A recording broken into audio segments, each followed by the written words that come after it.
bana ya SE bana ya Afrique du Sud shalom naza na nouvelle ya malamu ya koyebisa bino ete na kozala na bino à partir le 25 mai na le 26 mai na kati ya Johannesburg le 26 mai na koyamba moto moko na moko en privé na ngonga na ye pe na air na ye ba délivrance ne kozala en privé moto na air na ye na ngonga na ye poto kota profondeur ya problème na ye pona le 25 ezali conférence ya bato nyonso tu bato bakoya le 25 te tokoyamba bango pe le 26 te esengeli na bino d'abord boya le 25 après le 26 tokoyamba bino en privé pona ba oyo bakoleka délivrance en privé esengeli na bino bo benga bo enregistrer comme na bino po bapesa bino ba air na bino ya délivrance bo contacter papa Edi Diba boya ebele ekozala na Johannesburg bokolo wana ba maladi nyonso tu bozala ngo ekosila ba blocage ekosila ba limitation ekosila ba maladi ekosila dans zela bino nyonso tu na moto bandeko balandi biso na kati ya chaîne na bino Ediba TV mwana Congo émission oyo eyelaka bino masolo kitoko masolo edifia na pesi bino bambote ebele epai bozali ezali ya bino munganga spirituel na eli bino lisolo moko ekosala pasi pe mawa me boko supporter yango ezali likambo ezali koleka awa na mboka na biso Afrique du Sud bandeko bo s'abonner massivement na kati ya chaîne na bino Ediba TV mwana Congo pote bozwaka ba émission mususu ebele oyo koya pe ba émission édifia ebele oyo munganga spirituel ngai moko papa Edi na kati émission to bengi tosolola yango bokozwa makambo ebele oyo ekoteya yo ekolamusa yo pe ekofungola yo bwanya lisolo ya lelo ezali ndeko moko ya mwasi na ndeko moko ya mobali oyo azali pasteur babengi ngai na nzela ya singa pote munganga spirituel problème oyo ekomeli biso na lombango awa yo faut intervenir yango intervention na ngai ya munganga spirituel ezali boye na sina loba na bino ke mema masolo no na kati ya Ediba TV mwana Congo okozala dessus te okoyoka oyo nini ya kitoko ngai munganga spirituel na koyebisa yo pe oye lokola kosala tubela na yo na kati ya chaîne oyo donc kala mingi te na kati ya chaîne na bino oyo Ediba TV tozali kozwa ba surprise ya sika ezali koya pe makambo ya kitoko mingi ezali koya lisolo oyo ezali ndeko mwasi na ndeko mobali babengi ngai que complicité ya ndeko ne ya mwasi alingi aboma ndeko ne ya mwasi pote ndeko na ye azwi libala ya kitoko na Afrique du Sud bandeko botika motema mabe botika motema likundu bofongola mitema na bino nzambe azali kala mingi te bandeko awa pe na Afrique du Sud tozali pe na milulu ya minene ezali le 25 mai na le 26 mai tozali koyamba prophète ya monene na kombo ya prophète Moïse Makoma oyo azali na mikili ya poto azali koya awa na Afrique du Sud kosala convention monene le 25 mai pe le 26 ekozala one by one otobengi muto moko parce que ezali na bato ebele babangaka kokosolola makambo na bango en public oyo basala baboma batu bayiba atambolalaki ndumba na libala asala mabe ya ngai ya bino munganga spirituel yango nayeli bino makambo oyo ya kolakisa peuple de Dieu lolenge nini ya kotambola na mokili ya tata nzambe prophète Moïse Makoma azali koya le 25 mai yaka na kati ya convention pe le 26 oleka na kati ya délivrance otobengi yona prophète bokokutana fara o expliquer ba problème na o nyonso ozali nango akozala disponible journée mobimba ya le 26 lundi pe kozala kaka mokolo moko esili pe eleki nango mbala sima toyebi te sanza nini anini profitez-vous comme l'occasion se présente tozwa mwanda ma sport oyo ebongo tosonga na mozindo ya lisolo na biso ya mokolo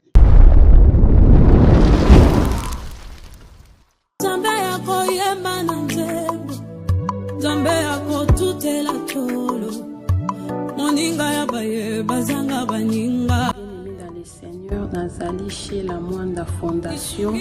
na eli sous liboso na bino pona osenga bino merci na ba oba soutenir orphelinat chez la Mwanda Nzambe alola apambola bino tozomona ba effort na bino tozomona bolingo bozana ngo à travers Fondation chez la Mwanda Nzamba apambola bino na eli sous liboso na pona kosenga bien-aimé bokanisa bana na bilamba bokanisa bana na kolia bokanisa bana na minerval bokanisa bana na ba soins médicaux Nzambe ya kozanga te kopambolo bien-aimé ozana posa ya kosunga ozoluka place ya kotia mbongo na yo bien-aimé tala place ya malamu yango ya kotia mbongo na yo na Fondation chez la Mwanda Nzambe akozongisa bila kopambola bakoko na yo akopambola pe bana na yo na pamboli bino na kombo na Yesu. Vraiment nazangi roba merci beaucoup ma chérie. Merci beaucoup maman Lola. Merci beaucoup tous les partenaires. Tout maman la biso Sheila na papa na pesi bino mbote na kombo na Yesu Masia. Atuka na sengo mingi ya kolekanga mama Chantal na sepe na ONG. Na sepe makambo obo osala biso. En tout cas c'est vraiment makasi. Na moni bana ko bakaye pe mukete bakaye beleke ngela sake ane oyo to mata kaye moko te. Yango Nzamba Lola, Nzamba Nzamba ba vet. Nzamba Nzamba la ngai. Donc akanisera bino. Merci beaucoup. Olongoli biso soani mama Sheila Mwanda. Merci beaucoup Nzamba pambola yo abakisalo mususu. Merci. Badeko de retour na kati ya chaîne na bino Ediba TV mwana Congo oyo munganga spirituel na yela kabino toujours masolo kitoko oyo musu ezalaka blessant musu eteyaka musu edifiaka mingi babenga nga munganga spirituel pourquoi ngalabi kaka ndenge eyelaka kaka ndenge bato batindaka masolongo kaka ngai pende munganga spirituel na kosalela yango awa biso na Afrique du Sud tokomo kota na saison ya malili yango moi tokomi na ba écharpe na kingo donc temps eza sous kitoko te donc malili partout donc vous remarquez ba émission mingi ngai munganga spirituel na kosala mikolo ezaka na zana ba jaquette malili moi chemise ko moi temps et sali moi bien nde bomoni nga na moi chemise oyo mais na kingo na kangi po te climat eza penza kitoko mingi te sans plus tarder toke na lisolo na biso ndeko mwasi na ndeko mobali oyo babengi munganga spirituel po tena ya kokabula ngo na bino lokola baye kotika tubela na bango na kati ya chaîne oyo pote yo muto landaka chaîne oyo oteyama yo muto linga kolanda munganga spirituel oyeba ke soki na sali boye ezali mabe nalobaki na bino ke micro baladeur na biso tambolaka desi partout lelo pe na bimaki nazali quelque part mpona kosala ba émission mosusu nde na profite na pete na bino lisolo oyo esali pasi ndeko mwasi aza komituna vraiment est-ce que jalousie ekoki kozala entre basœur propre babotami libumu moko pe ameli libele oyo atikeli leki na ye oyo leki na yo moko omemi ye osokoli ye bamai baza pe na différence ya ba 5 ans 6 ans est-ce que ezali normal nde motuna tokozela bino na bacommentaire na bakoyeme na bino na nyonso tu bino bokosala pa na biso po biso pe toyeba komemela ndeko wana basuite favorable. Les fêtes s'approchent. L'orphelinat Vida a besoin de votre soutien financier et de dons matériels pour célébrer ensemble avec les enfants orphelins. Pensez à leur aider avec un petit geste que le Seigneur met dans votre cœur, cela suffira. Offrez-leur un moment de joie, tout comme nous le faisons pour nos enfants. Ils n'ont que Dieu et vous comme soutien, car il est écrit: il y a plus de bonheur à donner qu'à recevoir. Orphelinat Vida sokayoko tanabanda kuna bino ezaka ko sala Matthieu 7:7 comme d'habitude. Bonne année Noël yango esokomi biso na porte. To pense aussi na bana o bazana ba parents. To éviter yo yaka Orphelinat Vida. To passer un moment agréable avec les orphelins. La gloire sera rendue à notre Dieu. Napesi merci na ba partenaires o ba kota la biso botika biso te obagisa biso te Nzamba benye obino Nzamba bakisela bino ezangi. Nous sommes situés au 49 de l'avenue Kinzola. Bandeko boyoka niveau ya limotema mabe. Ta sœur propre azwi libala ndeko na wa mwasi azwi libala leki na wana différence ya 5 ans yaya azalaki na 30 ans petite sœur azalaki na 25 ans petite sœur azwi libala mais grande sœur a organisé oyo tobengaka mituka ya bacriminel baya kosala petite sœur ne enlèvement po te badétruire libala wana na jour oyo ezalaki ya événement na ye. Qu'est-ce que vous pensez? Eloko nini bino boza kosonge soki moto asali eloko bongo eza te ke camarade eza te ke o moninga eza te ke mwana mama leki yaya na ye propre tata moko mama moko moto asali eloko ya boye bandeko bino bato bokolanda biso na kati ya chaîne oyo conseil nini oyo bino bokoki koaporte biso po te topesa ndeko ya mwasi wana oyo topesa ndeko oyo amesana kosala biloko ya boye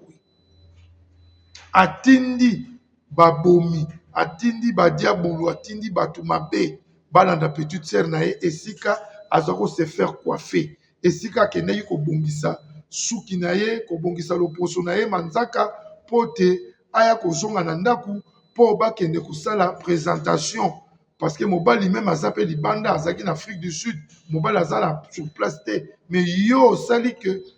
baleve ndeko na yo po te libala wana ezala nile lelo ndeko mobali oyo utilizaka oyo ndeko mwasi utilizaka po asala criminalité wana ndeko mobali na yambi Yesu Masiya comme sauveur et Moïse akei komona makambu epai akenda après ba mikolo après bane après mikolo après bane mais aye kosonga parce que nzamba loba na mokili tout se peut ici bas bandeko na lobaka na bino chaque fois likambo kosala likambo na sentiment te boyeba yango ke nyonso efutama kaka na mokili ya tata nzambe oh lobi na sali likambo un jour otolobaka la vie va te rattraper biso oyo bamisusu mpe tozalaka bilenge toyebaka te ke lobi tokokoma mpe bamikolo tosalaka bosoto tonyokolaka baboti na biso tokimaka kelasi me lelo oyo mpe soki oboti okomi parent lokola ngai munganga spirituel na vandi awa tokomi komona yango ramena que toi qui sais que tu faisais à tes parents maintenant tu comme moi na ope akomi kokima kelasi est-ce que okosepela na okoyoka nini na motema na omoni yango tolobi ke nyonso na mokili ya tata nzambe eloko moko ebungaka ezali te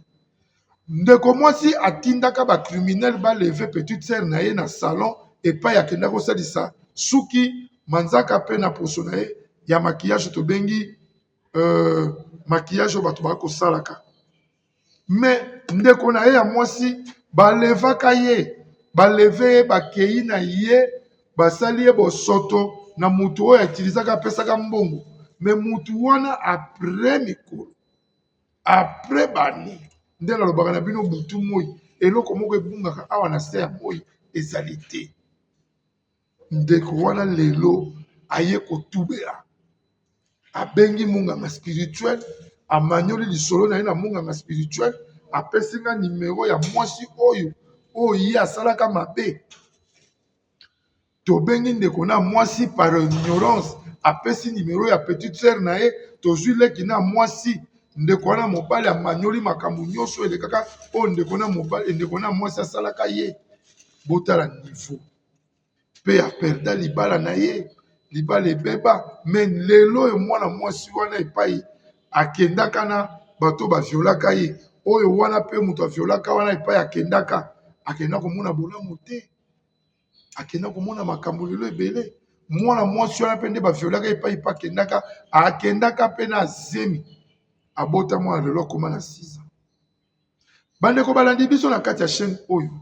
nayaka toujours koprévenir bino si vous avez des problèmes amenez vos problèmes n'hésitez pas na kati ya Idiba TV tokomanyola ngo lokola tubela pe ekolakisa yo ke soki ozalaki na makanisi un jour osala pe ndeko no mabe boye tika eza pe mingi na biso bato tozali libanda mboka okomona bandeko na biso baa na Congo akosengo meya oyebi biso oza na meya te me alingela yo boule mokolo kokende Kisasa alambi biloko apesi yo atia poison ntango mosu osomba mwa eteni na Congo yo ozokende na makanisi kende kotika ndeko na nga mwasi wana nakotika ndeko nanga mobali avanda wana. Mais bango bamoni kaka ke comme yo ye oye peut-être koteka lupango ngo ou bien ye kubanda kotonga po tia bango sur libanda, je ne sais pas moi. Bazui kisi bacheli on a biloko kolia. Na masanga do bokomi kote ya bato bazofana na étranger mingi, bakomi kobanga ko se méfier même mingi na ba famille na bango, bakomi ko kima mingi na ba prière, pe na ba prière wana soka koyi pe na likola mabe, akoyi na pasteur ya mabe, akoyi na muto mabe, oyo pe aza kokosa ye pe lisusu po ayiba ye kaka meya wana. Bandeko oyo bolandaka émission oyo na bokebi pe na bonya, bo s'abonner massivement na kati ya chaîne na bino Ediba TV pote balisi toile eyaka ebele ebele. Oyo na yaki na mona mokolo lelo yango na yeko kabula na bino. Na kozela bino na ba commentaire na likambo oyo ekomeli ndeko mwasi oyo. Tala ndeko mwasi ndeko na ye ya mwasi kulutu na ye ye mutu a preparaki ba brigand oyo. Ye mutu a preparaki ba criminel oyo. Po basala leki ne mabe po libala na ye ekende zéro pote alobi ya komi mokolo ndenge nini ye aboti te abali te ye akende kozwa libala. Batinda biso na mokili tata Nzambe tobotama na bumu ya papa na biso na ba mama na biso jamais examen ezalaka ke yo kobima yaya ngala kobima leki. Soki yo kobima yaya ozali pe na chance ya vie na yo. Soki ngala pe na kobima leki naza pe na chance ya vie na nga. Donc chacun a sa vie. Oyo Nzambe a préparé destination ya mutu na lolenge na ye. Ezalaki petit paragraphe moko munganga spirituel na elebino na mokolo lelo pona kolendisa peuple de Dieu afongola misu afongola matoi atika motema mabe botika likundu parce que eko apporter na eloko moko te.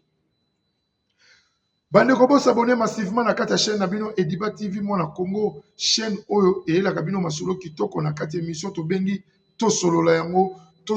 na ba commentaire, to solola yango na ba koyeme, to solola yango na makambutu. En tout cas Nzamba lola azala na biso de partout bozali soki Yesu Masi azongi te lobi. En tout cas to mona ni mkola lobi pona koyela bino ba émission mususu ya kitoko oyo ezalaki briefing ya muke pona koteya yo mutu misala koyina bandeko na yo changer bizali.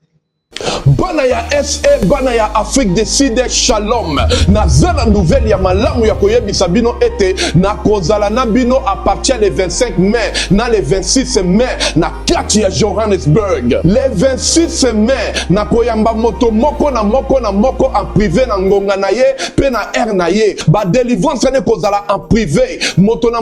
air na ye na ngonga na ye. Poto kota profondeur ya problème na ye. Pona le 25 ezali conférence ya bato nyonso tu bato bakoya le 25 te tokoyamba bango pe le 26 te et sengeli na bino d'abord boya le 25 après le 26 tokoyamba bino en privé pona ba oyo bakoleka délivrance en privé et sengeli na bino bo benga bo enregistrer comme na bino po ba pesa bino ba air na bino la délivrance bo contacter papa Edi Diba.